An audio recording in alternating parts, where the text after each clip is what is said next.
And welcome to the Social Justice Forums. I am your host, Daren, Jaime, and we're thanking you for joining us. Now, if you're asking the question, what is the show all about? Well, we bring you a forum discussion providing a deeper understanding of the issues as well as the inequities that many people face, from systemic inequalities to pressing social problems. Our guests take the time to provide multiple perspectives and insights to help us better understand and address these challenges. So we invite you to stay connected with us as the Social Justice Forum starts now.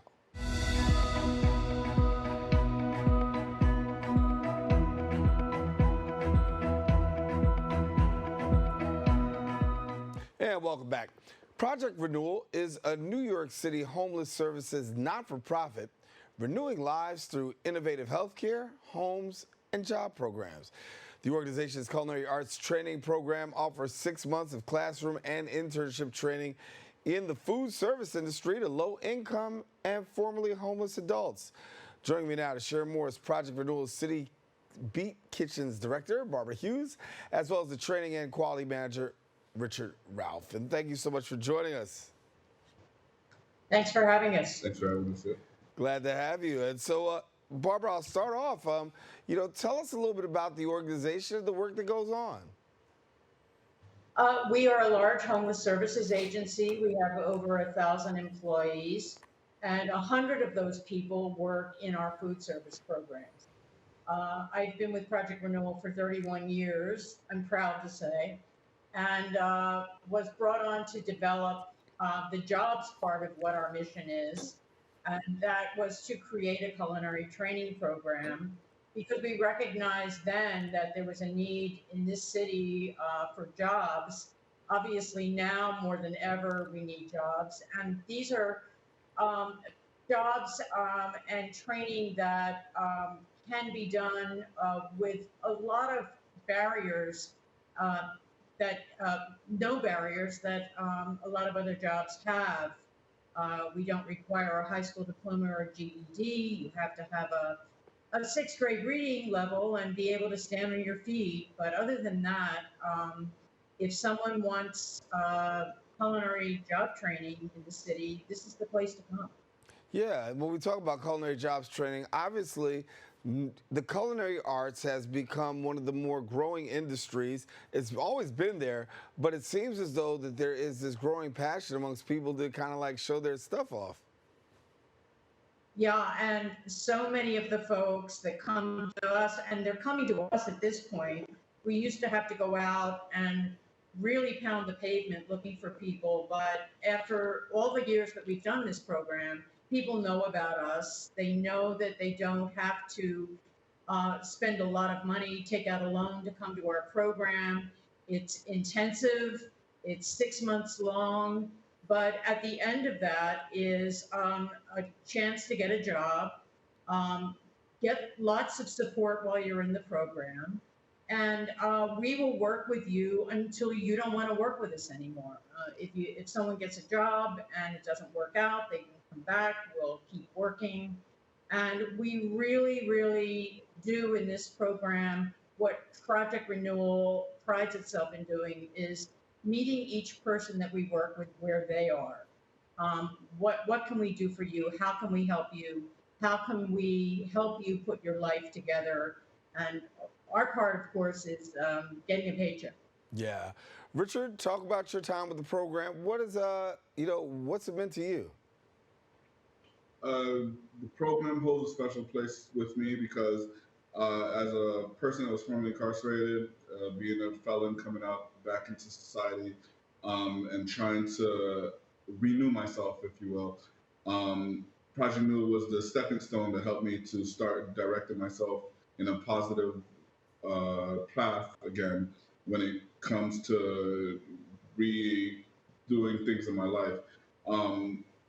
Project Renewal, especially City Beets, is held dear to me because it allowed me to reinvent myself, especially in a passion that I never really thought I would see myself, which is culinary arts. I came out in 2017, picked up with Project Renewal in 2018, did the culinary training, the 6 month program, enjoyed it intensely. I was able to go out there and really show my stuff when it comes to culinary, something that I never even thought that I would pursue. Yeah. And that's interesting you say. It's something you thought you really didn't think you were going to do, right? And here you are doing it. And you're also now the training and quality control manager. So what does that job entail? Uh, I help to train the food handlers that come on board with us, and one part of the what City Beats does is we send food out to other homeless shelters, and we also provide a service where our servers go out and actually serve the food on site.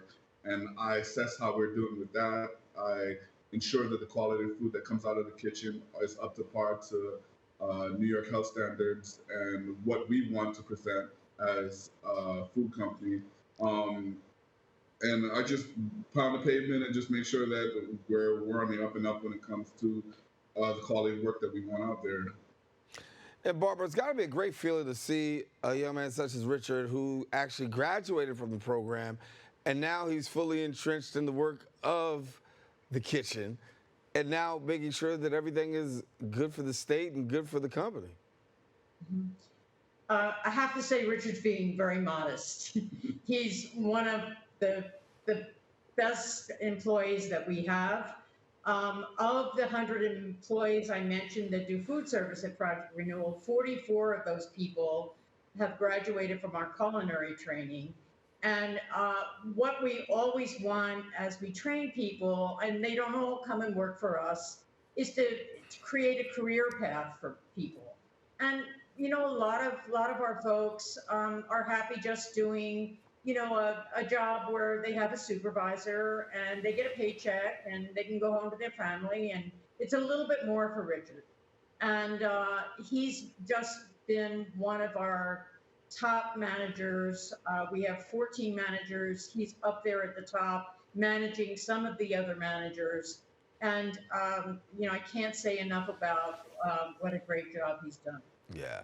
At what point was the turning point for you, Richard, to say, listen, you know, I'm going to parlay this into a career? Because obviously, as you said in the beginning, it really wasn't what you wanted to do.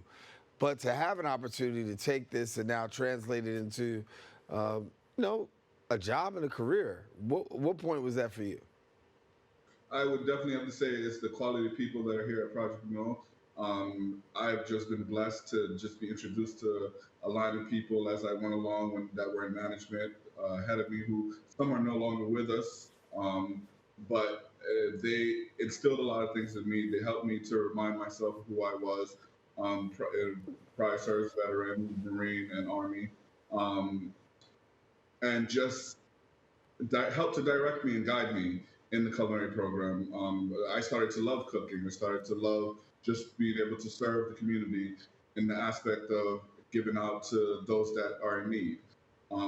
It allowed me to take pride in what we were creating and wanted to do better and be a part of the system here to improve it, as where I could see that I could help improve it.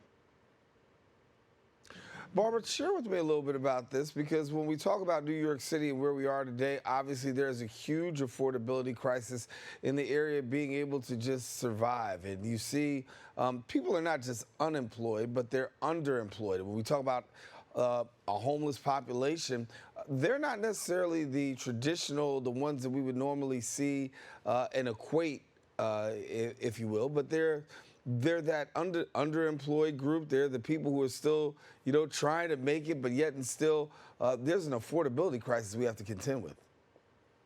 There is, and I'm proud to say that Project Renewal and City Beet Kitchens, our social enterprise, our business that we run, have raised the minimum wage at Project Renewal up above what New York City is, and we are constantly looking and trying to figure out on a leadership level how we can even do more, because we understand that I read a number this morning that flabbergasted me. Most families in New York City, 50% of them are living in poverty, what the poverty level is. And these are folks that we work with. Many of the people that we work with are middle-aged, and we've got to do something about it. I feel like we're part of the solution, and we're working hard to keep moving forward, being that solution, When you talk or I about, should this solution. yeah, I mean, you talk about 50% of New Yorkers actually living in poverty. That's a huge statistic compared to what we've seen, in years past. Talk to me about what you've seen, and these numbers continuing to rise.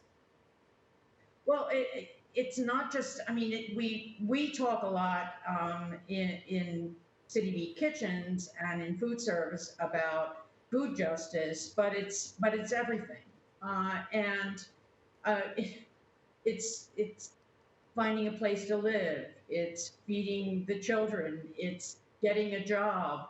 It's rising in that job. And we've just got to figure out how to take a holistic approach to all this. And I think, at least in our small world of Project Renewal, when we say health, homes, and jobs, we're talking about everything that has to be addressed to help people break out of this. And you know, we've got a long way to go, and we work with a lot of partners to try to do this. But collectively, I hope we're going in the right direction. Before I get back to Richard, let me ask you one more question, Barbara, about where we are, because not only are we talking about affordability, you're talking about, food insecurity. One thing that COVID really further exacerbated, I think, for New Yorkers was the fact that that there are such huge numbers of people who are actually living in food insecurity. They are, and we've just got to talk about that as being a piece of people living in poverty.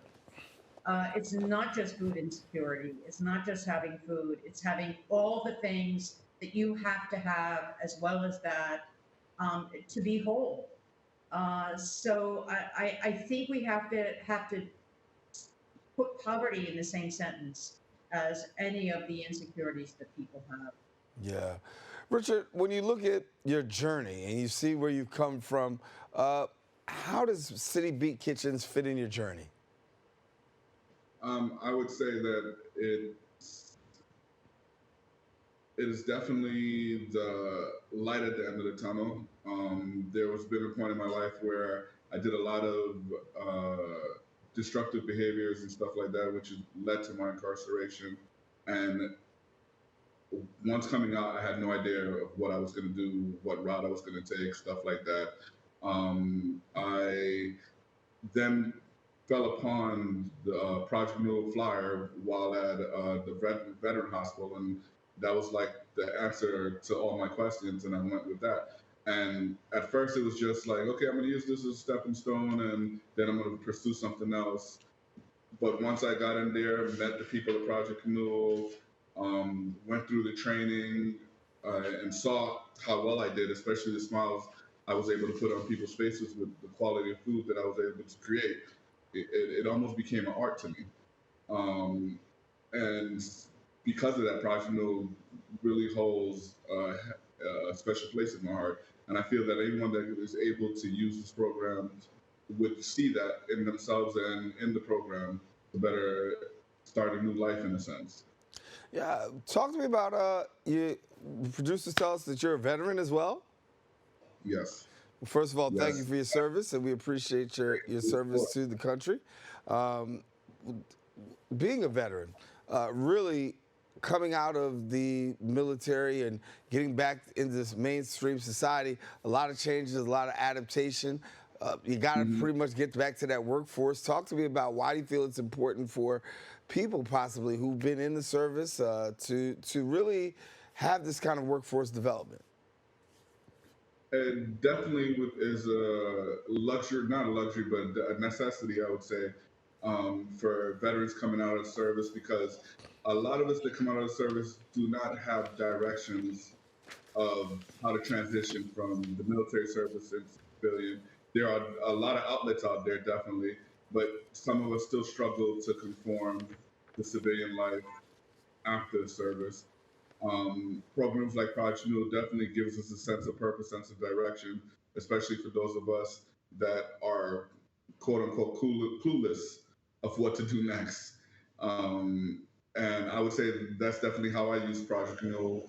Um, I definitely think it would benefit many veterans and all people of walks of life when it comes to the program that is situated here and stuff like that.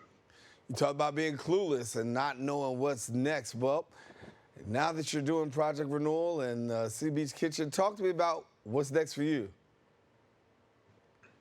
I hope to make this a long-lasting career. Barbara's been here 31 years. I'd like to match that if possible. Barbara, you got somebody who wants to keep you company over there, huh? Yeah, I do. And Richard, we're working on a plan for the future, a 3 to 5 year vision, and he's going to be a very integral part of all that.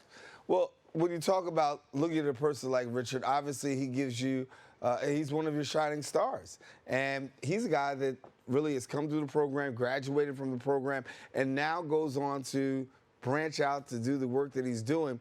What kind of incentive do you think that gives to people who've come to the program who, like Richard said earlier, may just be a little clueless and not know which way to go? Everyone that comes to us needs somebody to look up to. And sure, they can look at me and say, oh, you've been doing this for a long time, and I have plenty of passion. But Richard walked the walk, he talked the talk, he does it.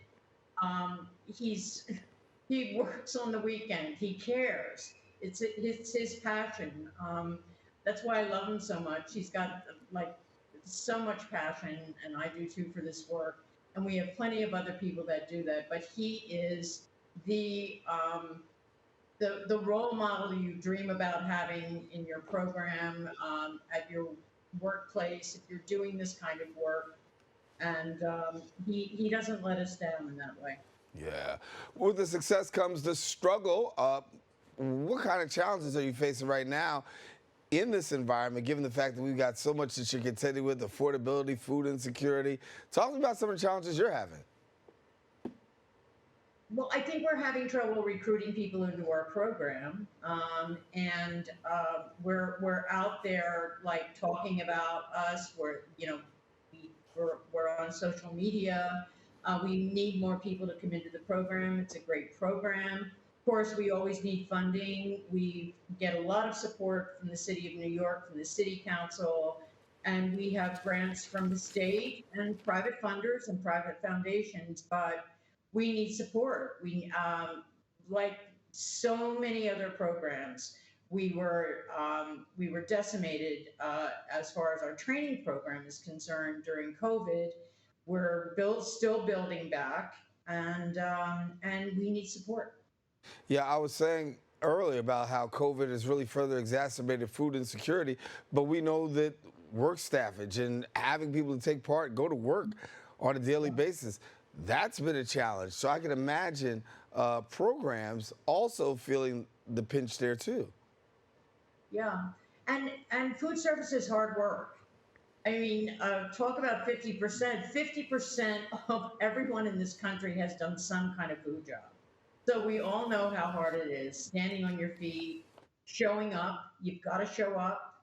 You've got to be there. You've got to be motivated to work. And that's not so easy for a lot of people. And that's something that we work really, really hard on. And I think we've been relatively successful doing it. Yeah. So if people want to be of assistance and help out or possibly even take part in the program, what's required and what's necessary? They need to go to our website, projectrenewal.org. They'll get all the information they need. All you have to do is leave your phone number, your name, and we will get back to you for whatever reason it might be, to donate money, to come into the program, to volunteer, anything. We think it's the right place to be. Yeah. Richard shaking his head in affirmation. What do you want people to know before we go, Richard? That definitely, if you are lost in what to do next and you definitely want a sense of direction, come join us. Find a passion in food. Even if it doesn't lead you to a career, you make better food at home, definitely. I think we all can do better in that area, right? So, that's a good that's a good outlet to get there.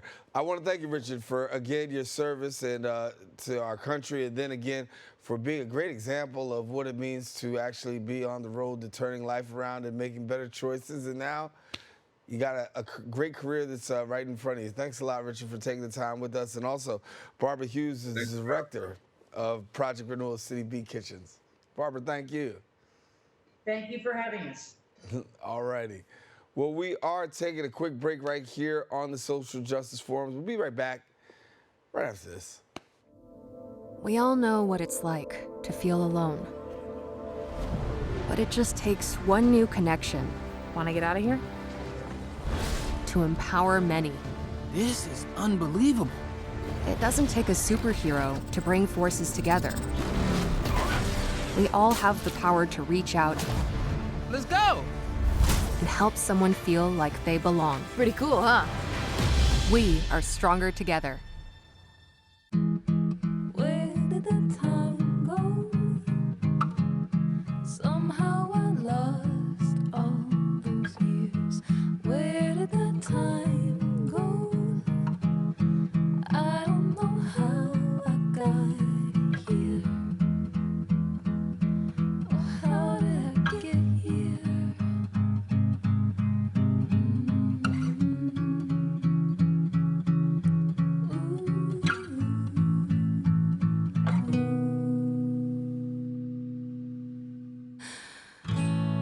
I can see now. You've done the hard part. You quit smoking. Now do the easy part and get scanned for lung cancer. If you smoked, you may still be at risk, but early detection could save your life.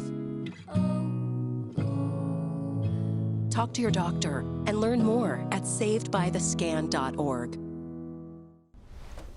Most hiring algorithms would scream me out. Some bosses couldn't see me as a leader.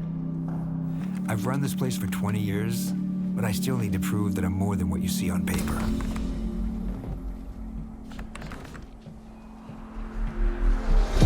I've been running code as long as I've been able to reach a keyboard.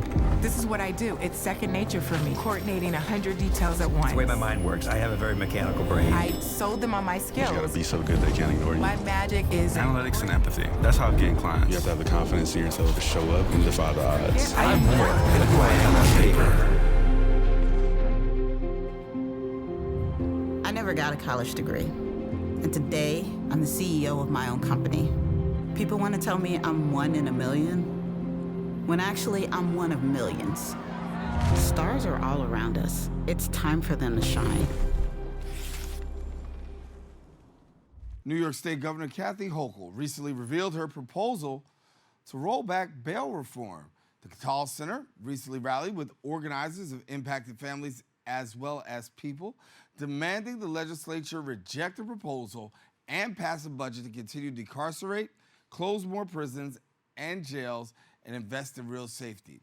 We've got joining us here discussing this, the lead organizer at Cattell Center for Equity, Health, and Justice, Melanie Dominguez. And Melanie, thank you for being with us. And when we talk about what's going on with the governor's proposal, obviously a step in the wrong direction, you feel, but what are the intended consequences if this plays out?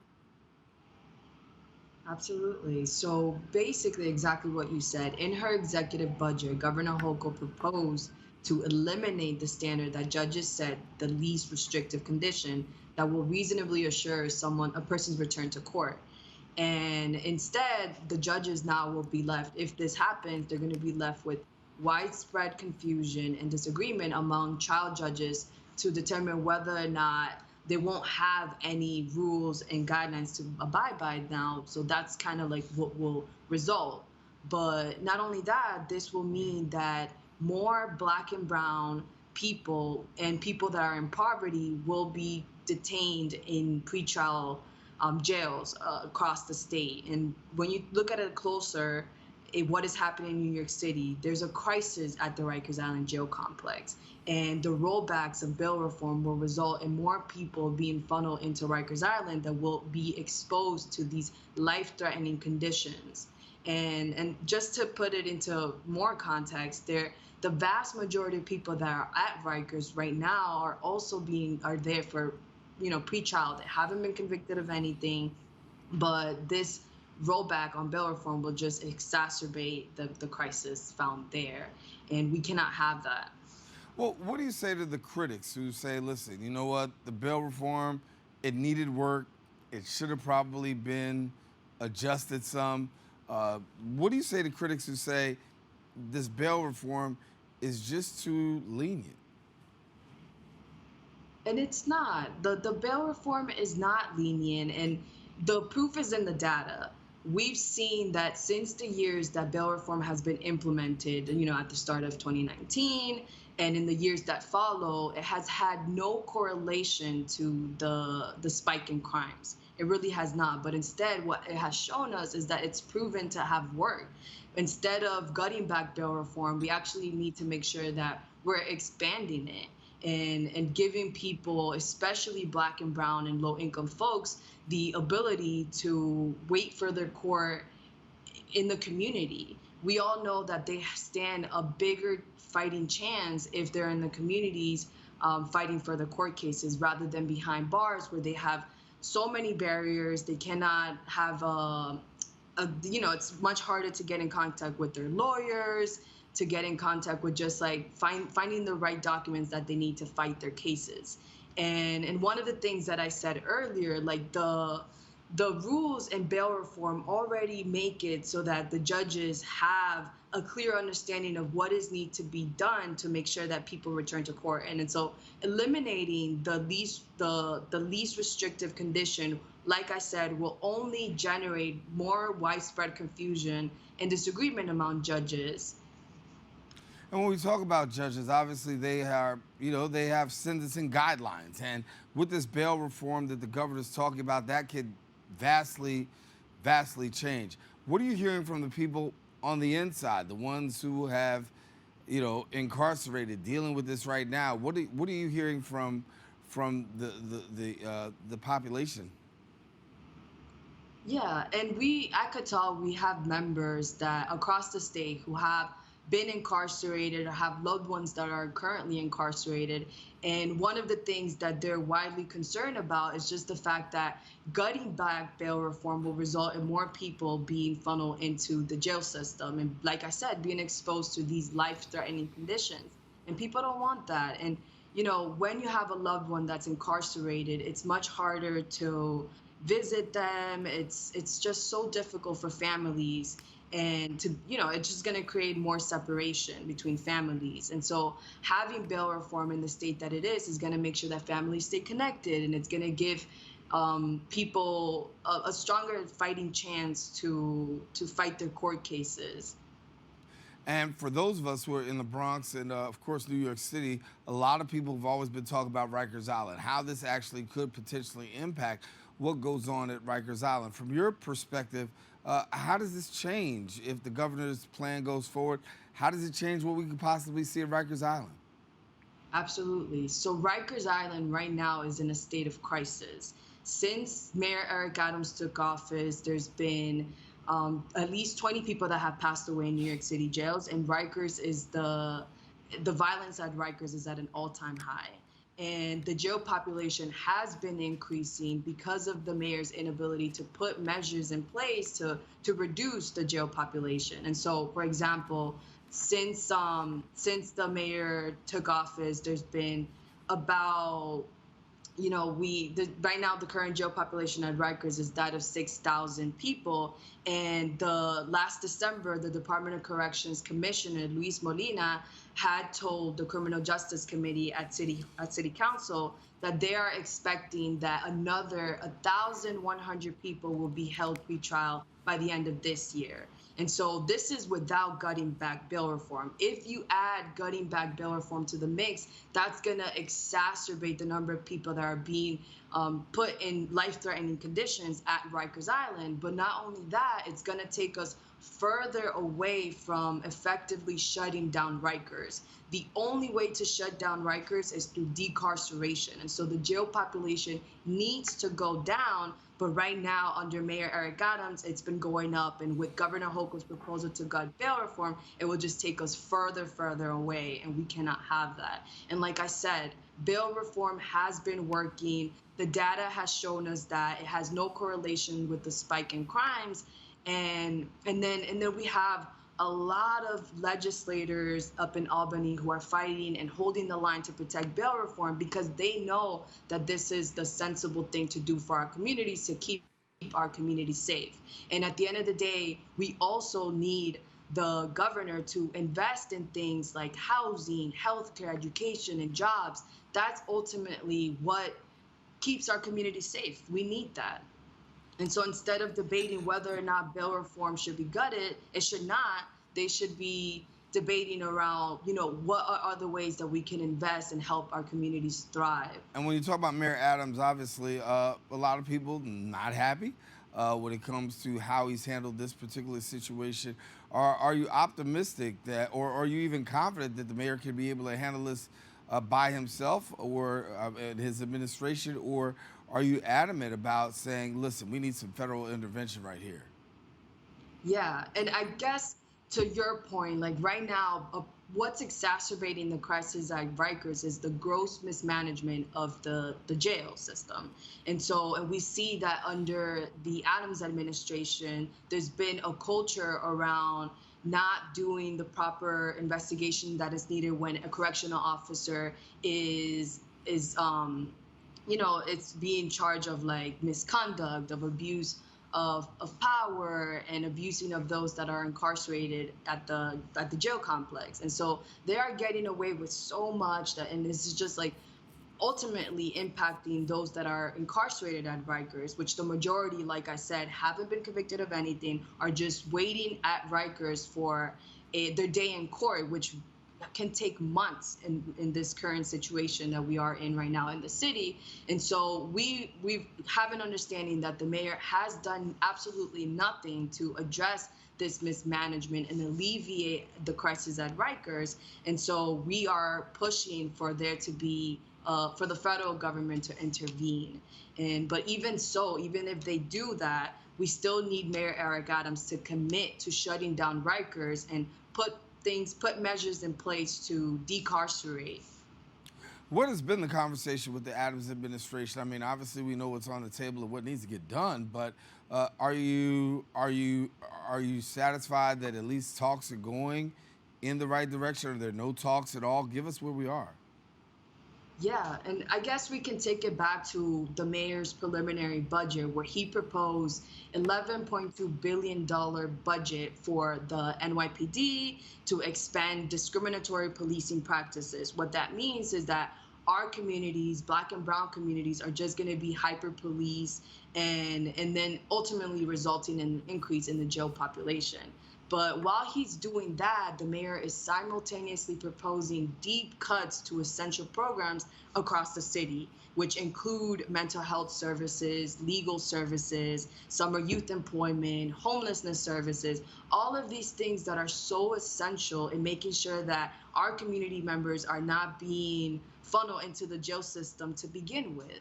And so his budget proposal quite clearly shows us his lack of commitment to keeping us on the path to shutting down Rikers. And so one of the things that we're going to have to be doing is pushing the mayor and holding him accountable that he needs to commit to shutting down Rikers, and he needs to propose a budget that reflects that.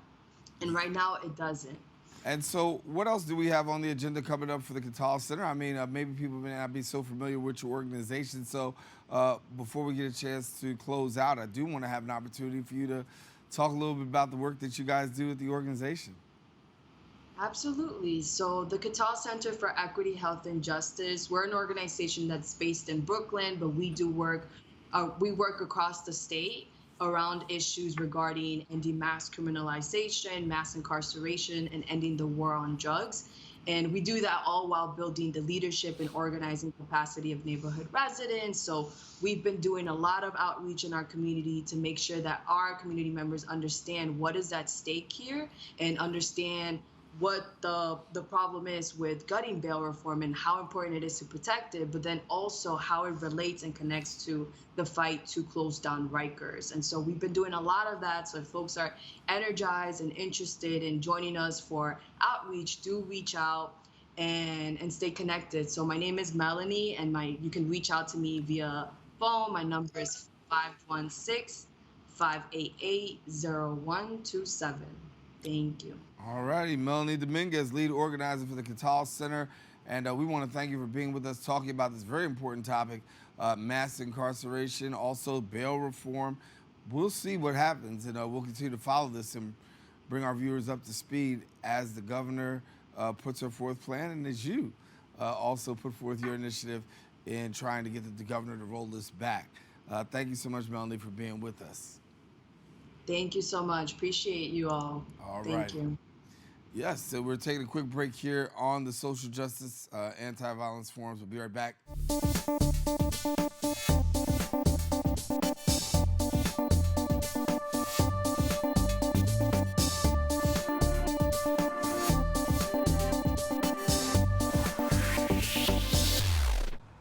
Even though we didn't grow up together, he's my favorite brother. Hey, sis. I'm the baby of the family, and he's the gentle giant. What you know about Poor Georgia? Man, please, that's a classic. You know when they say people are a rare breed? Yeah, he's that. I'm sorry, I'll be back in a few hours. Don't worry, Shug. You know I'm for you. I know. Go get the football. That was my favorite memory. He was always for ya.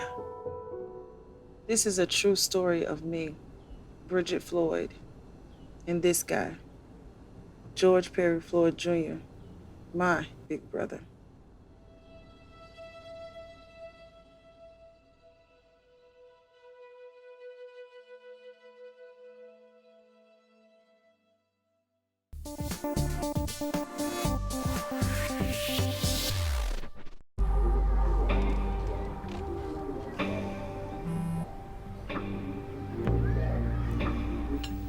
I don't know why you're so sad. You've got a roof over your head.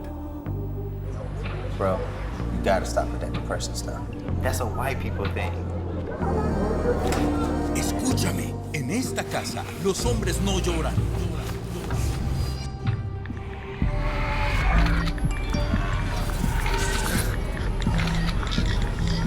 You all right? It just feels like it's coming from everywhere. Do you want to talk about it? Thanks for hearing me out, bro. Appreciate it. You can talk to me if you're feeling sad. Whenever you need to talk, I'm here, okay?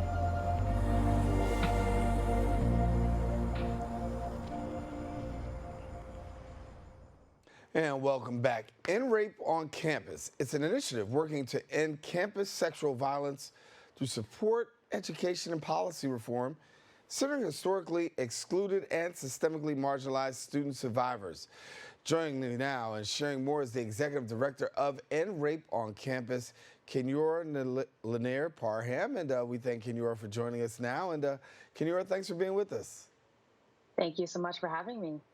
Talk to me a little bit about this, because when we talk about rape on campus, very prevalent in a lot of communities, but what are we seeing by way of numbers? Are we seeing things on the increase? Are we seeing things on the decrease? Where are we? Absolutely. So first and foremost, campus sexual assault is a public health crisis. And the numbers we know are very staggering, especially for historically underserved, marginalized students, particularly in the United States. When we think of the statistics amongst men, women, and those of the transgender and gender nonconforming communities, the numbers are staggering. 26% of women, 6% of men, and 23% of transgender nonconforming students experience campus sexual violence. And then we think about the racial breakdown of this. issue, Indigenous women make up about 25%. Latina women are about 23%. Multiracial women make up 22%. Pacific Islander women are around 21%. And Black women and Asian women make up about 18 and 12%, respectively. And then when we think about students who identify within the LGBTQ communities, they face higher rates of discrimination, verbal and physical assault, and bullying. And then also when we think about students who have disabilities or are neurodivergent, they experience nearly 2 times the rate of students without disabilities. And even currently, we know that about 40% of survivors who report violence or harassment to their schools are pushed out of education. They're experiencing a number of different educational relation financial declines that also includes academic performance, loss in their financial aid or scholarships that they receive, some of which are also, experiencing academic probation. And then when we talk about the long-term effects, we're also talking about their future employment and graduate school opportunities are also on a decline. And then when we think about the mental health and psychological outcomes of these students who have experienced campus sexual assault, they're dealing with things such as PTSD, depression, anxiety, substance use disorders, and suicidal ideation and attempts. Yeah. And so here, what we're trying to do at NRAPE on campus is to provide that support for survivors in their communities, regardless of or with respect to their identities. I want to take a moment and, you throw out a lot of numbers there, and they're very staggering and at the same time, cause for concern. But there's another number that I'm not hearing that I know that you know about, which is the underreported. And there's so many people who do go in this underreported category or unreported category. What can you tell us about unreporteds? Because, as you say, there's so many challenges sometimes to even come forth and talk about being sexually assaulted, being raped, being violated, that many people choose to remain silent. Many people choose to remain silent due to a number of various factors, including cultural barriers, systemic and structural barriers that also prevent them from coming forward. In particular, when we think about Black women, for every 1 Black woman who reports, 15 do not. And a lot of that deals with the cultural barriers that we've experienced as young children, as well as the structural and systemic barriers that we're dealing with when we're at college. The reporting mechanisms that students of color and students who are coming from historically marginalized spaces and communities are often, left in the shadows and not acknowledged, especially when they're going through that reporting structure that is often set up with a number of different barriers to prevent them from even coming forward. Or sometimes we even think about students who are protecting folks within their own communities when they've experienced sexual assault from someone within their own groups. And so there's a number of different reasons as to which historically marginalized student survivors essentially do not come forward. And a lot of what I spoke to also with regard to those financial and academic barriers that I mentioned earlier. Your job is the executive director of NRAPE on campus. Talk to us about the work that's being done on campuses, really to have these forums addressing awareness. Share with us. Sure. So as you had mentioned at the top of the call, our mission works to end campus sexual violence through support for survivors, education, and policy reform. Particularly when we talk about support, we offer support to student survivors in their communities by connecting them with support networks, including connecting them with mental health professionals or attorneys as they need it. And of course, empowering these students as activists on their respective campuses to drive campus change. And then when we think about that second pillar of education, we take a lead in providing training and developing resources for staff, students, groups, and individuals who are essentially looking to figure out what's their role in making that necessary change to combat sexual violence and prevent it from happening. And then with respect to the last pillar, our policy reform, we advocate for fair and equitable sexual assault and interpersonal violence policies and legislation at all levels, from the campus, local, state, and federal levels, really striving to create that environment that promotes accountability and justice. And we do that through our Centering the Margins framework, which really focuses on providing culturally relevant support for students who are coming from those historically marginalized backgrounds, as I mentioned earlier. Yeah. Tish, when we talk about campuses themselves and really dealing with sexual abuse, sexual assault, it's a really tough topic, and it's a reality, I should say, too. When you're dealing with administrations, do you feel as though becoming more receptive, adaptive to what you're dealing with and the awareness plight?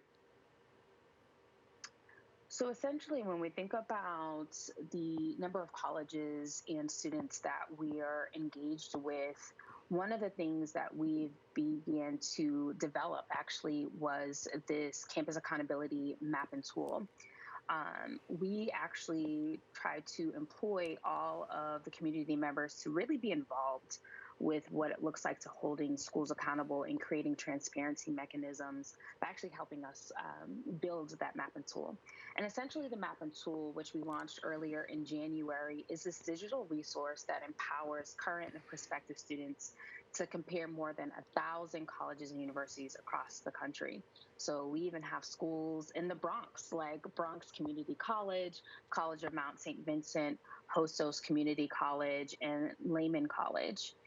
For us, the mapping tool is the first of its kind interactive tool that really allows students to easily access and compare sexual assault statistics, prevention efforts, and survivor support resources between colleges and universities across the states. So with this information, we feel that students are armed with the necessary information to help them make informed decisions when they're thinking about what's going on in their campus, or if they're a prospective student who's looking for that next, step in their life with respect to attending college or a university after high school.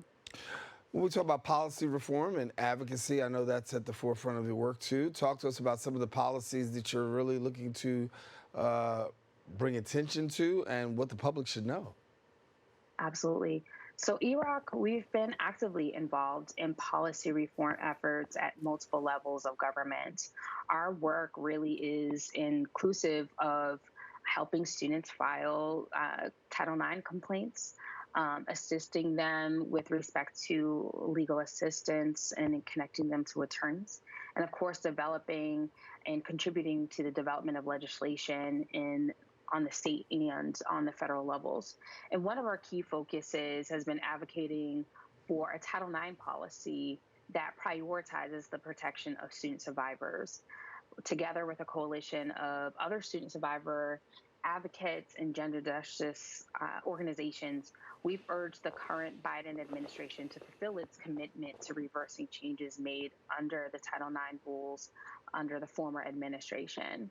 And so we've called for the issuance of even a new regulation to support survivors with a deadline that's actually set for this month.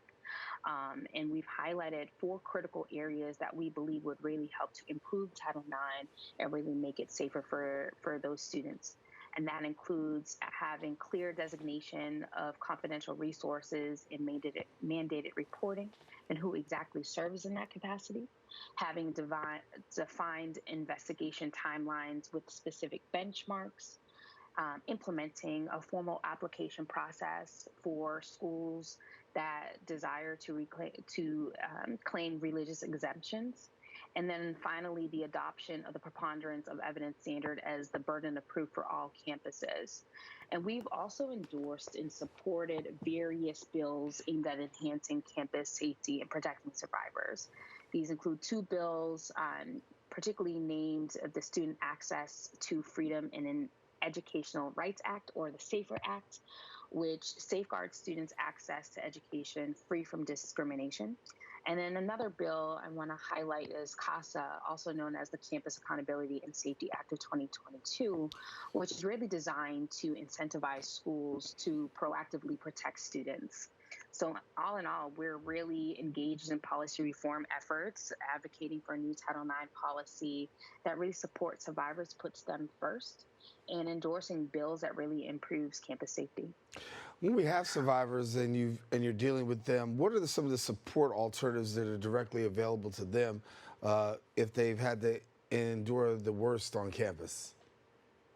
Absolutely. So whenever we have students that come to us, we try to be mindful of the fact that every student survivor's experience with campus sexual assault is not the same. Student survivors are not a monolithic, and everyone has their own individual and unique needs needed to help them within their survivorship journey. And so we try to support them in every step of their survivorship journey, whether that's connecting them with mental health resources, connecting them with legal assistance networks, or also engaging them in some of our programs like our Student Survivor Caucus and also, our speaker series program, which also aims to help provide more of that training and community building. So there's a number of different ways that we like to make sure that we're engaging with those students, especially those who are coming from this historically marginalized student survivors in those spaces. And when we talk about the spaces, obviously you're dealing in a sacred space, right? And that's a sacred space of the person that has been the victim and the survivor, and really navigating them through a process that can be long and can be arduous. Talk to us about that space and, and how you provide really that comfort in that space, because it's a huge space to be able to talk to an attorney, to go through the legal process. It's a lot, especially if you're on campus and this isn't what I went to school for. This is what I'm thinking is going to occur. But now I find myself in the middle of something where I really have to, go legal. Absolutely. So I mentioned our Student Survivor Caucus and our Speaker Series programs. Particularly with our Student Survivor Caucus program, we bring together and empower student survivors across the country to receive training, advocacy, policy, and prevention education, and really, again, centering the margins framework as part of that access. And so with the Student Survivor Caucus, built on 3 pillars, we focus on survivorship and wellness, sexual assault awareness and education, and then, of course, social and political activism. And really what the aim is to bring together these student survivors to strengthen their leadership and advocacy skills, build community, and create action plans that they can implement on their campus or in their local communities. In fact, last year, our inaugural class, which included about 15 survivors across 14 states, designed a 5-point platform that really laid out improvements colleges and universities can make to address and prevent sexual assault on their campuses. And then this year, our class created a wellness journal, which is really one that I'm very proud of. And it's meant to be just deconstructed and customized by a survivor to fit their survivorship journey needs. And then again, our speaker series, which assembles 4 innovative grassroots activists in the campus and anti-sexual violence movement spaces to provide that training and education, really getting to the root causes of sexual violence that can be traced back to that systemic and structural discrimination, especially against marginalized and intersecting identities. Yeah, how does a campus go about that prevention aspect? What can we see in the life of whether it's faculty or students, because there has to be some heightened awareness that goes on in the work that you do. So how do you go about creating that on a campus atmosphere? So what we do, we work with a campus, specifically one-on-one, to understand what their needs are, what's happening within their campus. Also speaking with a number of different students, survivors, and advocates to really learn and listen from those who are disproportionately affected by it.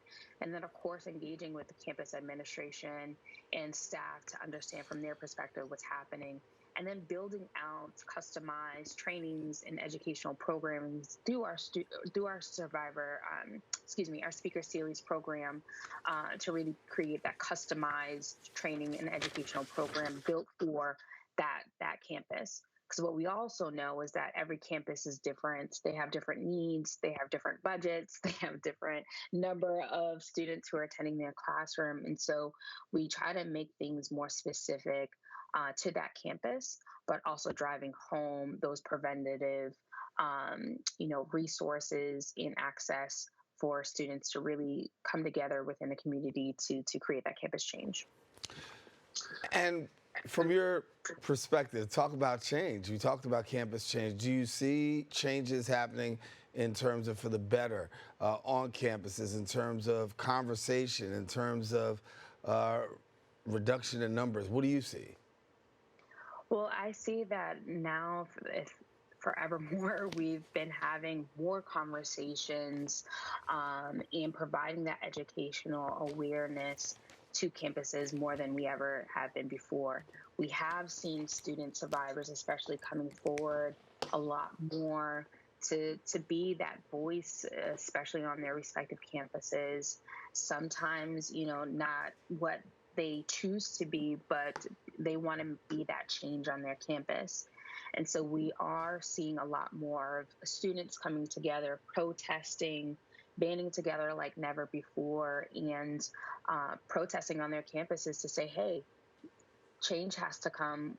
We can't keep continuing on in these ways. In fact, along with our partners, at It's On Us and Know Your Nine and the National Women's Law Center, we've held our Ed Act Now campaign, which really was instrumental in mobilizing students, parents, even lawyers, to petition the Department of Education to reverse the Title IX rules, which we were able to garner over 55,000 signatures from students across the United States. And so really it's around, making sure that student survivors who are really at the center and the heart of this movement, their voices are being heard and that we're listening and taking direction from them in order to move the needle. What would you give, before we go, some advice as far as to those who are survivors?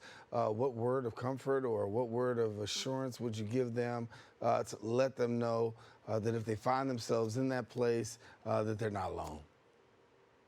Well, it's exactly that. So for anyone who's a survivor out there, please know that there's a community of folks who are ready and willing to believe you, support you, and provide you with anything that you need as you're dealing with your survivorship journey. Your experience is valid. It is not your fault, and you are not alone in this. And that if there are anyone out there who are looking for resources, they can definitely go to our website at nrapeoncampus.org/survivor-resources. And there's a number of different resources that we can connect you with. And just know that whatever your healing process is, it should be respected and honored by those around you. And we're here to be there and to be of support. Yeah, Kenyora Parham, thank you so much for being with us and sharing. She is the executive director of End Rape on Campus. If people want to get in touch with you, how do they go about doing that? They can definitely go to our website at nrapeoncampus.org and on our contact page, and we'll be sure to respond to them in a timely fashion. All righty, thanks much, and we appreciate having you. Thank you so much. Have a good day. All righty. Well, we've come to the end of our show today. We hope that you enjoyed this week's discussion on the Bronx Social Justice Forums. And guess what? If you want to rewatch this week's edition, you can catch the recablecast right here on BronxNet.org. Now, if you want to join the conversation and present your point of view, as always, visit our social media at BronxNet TV. Join us next week. We'll continue to elevate the discussion, bring further awareness across the globe. I am Daren Jaime saying take care. God bless.